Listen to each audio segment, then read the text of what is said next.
That other story of the two friends who one night, one of them says, I'm going to go to a brothel tonight. And the other guy says, oh my God, I can't believe you said that. You are a sinner. You are a horrible man. I'm going to go to the mandir. I'm going to the temple tonight. And one goes off to the brothel and the other goes to the mandir.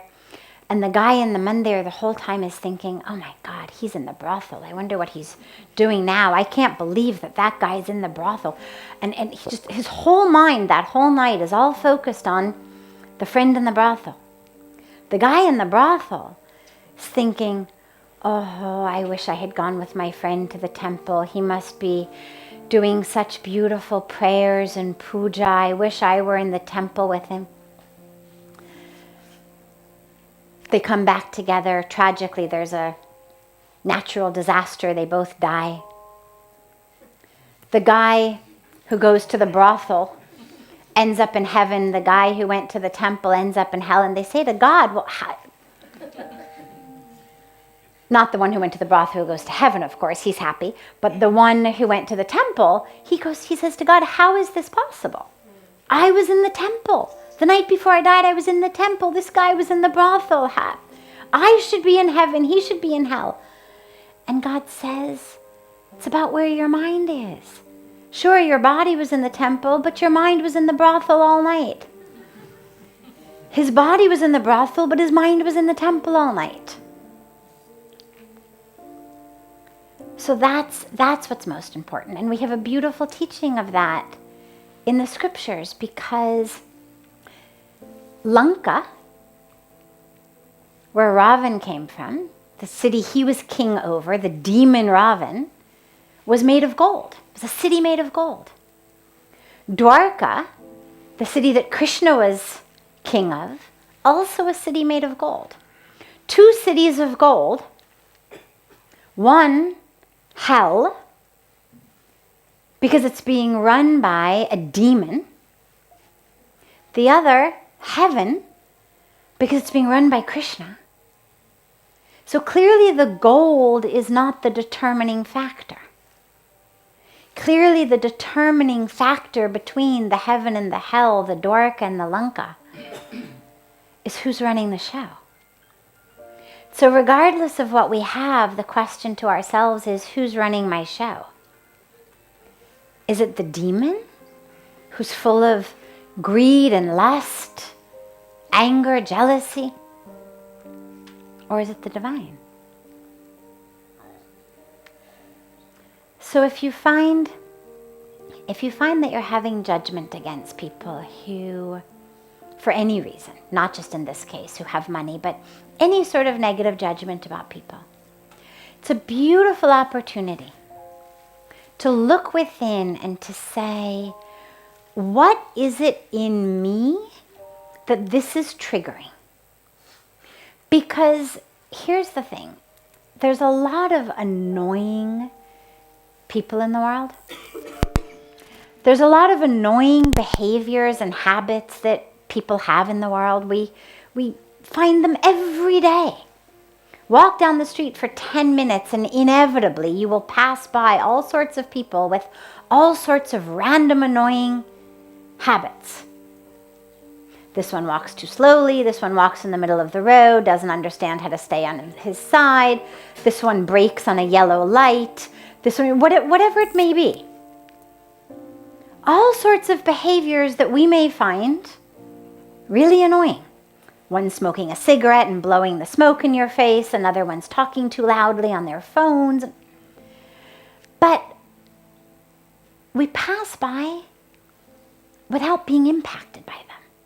We don't find ourselves finally getting to where we're going for lunch and saying, oh, I cannot eat. That guy was driving too slow. This one stopped at a yellow light. Don't they know it means go? This one was blowing a smoke in my face. This one was chewing gum too loudly. It doesn't even faze us. It's a tiny blip on our awareness for a split second. The only things that actually hang around long enough for us really to pass judgment on them are things that are triggering something in us. And so if you find yourself really judging something in another, this one is just so selfish, I cannot stand it. And it bothers you and it eats at you. It's a beautiful opportunity to say, what am I struggling with inside me? And it could be one of two things. If we take my selfish example, let's say somebody's selfish and I've got lots of judgment about that. Like really the type of judgment that keeps me awake at night and makes me not want to eat my food, makes me not want to be around that person. One possibility is I'm actually very selfish, but I don't want to look at it because it's too hard for my ego to look at it. And so I'm hiding away from my own selfishness by projecting that onto another person and judging them for it. And the flip possibility is I'm one of those people who, in order to feel okay about myself, absolutely ignores myself and only does for others. And there's actually something about the selfishness of that person that I wish I had. That I wish that on some level I too could make choices that were good for me. But that thought is so abhorrent to me because I feel like my only value as a being is that which I'm doing for other people.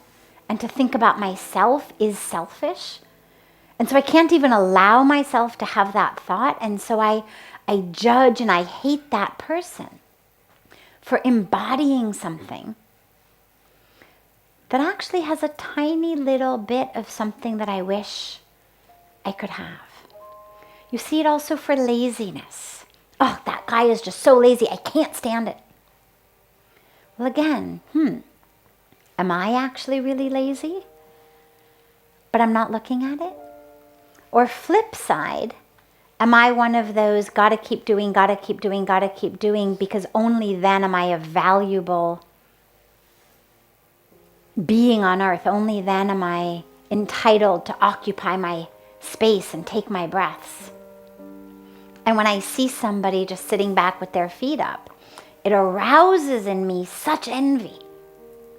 But I can't call it envy because in my mind, laziness is such a horrible sin.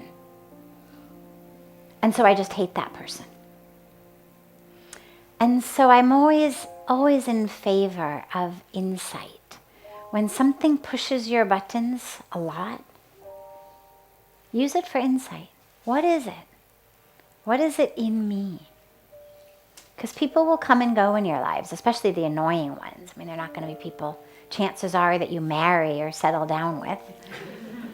And so it's, it's a temporary colleague or a neighbor or, somebody in the community or whatever it may be. They'll come and they'll go. But use that as an opportunity to really learn more about yourself and free yourself from these habits.